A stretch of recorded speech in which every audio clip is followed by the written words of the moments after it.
नमस्कार मु गोटी आज आपण मानन आ गोटे वीडियो को स्वागत करूची। ए सीजन टोटल 58 दल लोडा तीन थर करे आज जाउची 12टा टोटल मिसई देले 58 हे जाउची।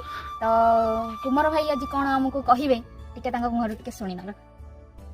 मु तो कटक जिल्ला रे अछि किंतु दांड कटक बारी केन्द्रापड़ा आ मु 3 वर्ष होला हमको दल दउची जोटा कि ए वर्ष मु 2 थर देइतले एवं आ गोटे थर दल मो रहि जाइतला एवं एते दल मु रखिया पे मोर स्पेस नाही तेणु मुझे आज 12 दल माछी देली टोटाल ये सीजन में मोटर 58 दल माछी ही सेमान नेले आ जाऊ जते बेले जेमनी माछी फाछी होउची सेमान नउचंती एवं चाष करिया मते सहज होई जाय। आसंता वर्ष पे मिनिमम मु टार्गेट रखिची 58 दल हैला माने आसंता वर्ष निहाती 40-50 दल अधिका दबार मु टार्गेट रे अछि। को एटा गोटे छोट ऑर्डर आसीतिला कुमार भाईंकर सहाय्य रे ए ऑर्डर टी हमर फुलफिल होबा पई जाउची। आपण मानकर सहाय्य सहयोग और एमिति छोट छोट भल पाइबा आशीर्वाद को नहीं आगो को बढ़िबार यह गोटे छोट प्रयास। आज पई एतिकी रहिली जय जगन्नाथ।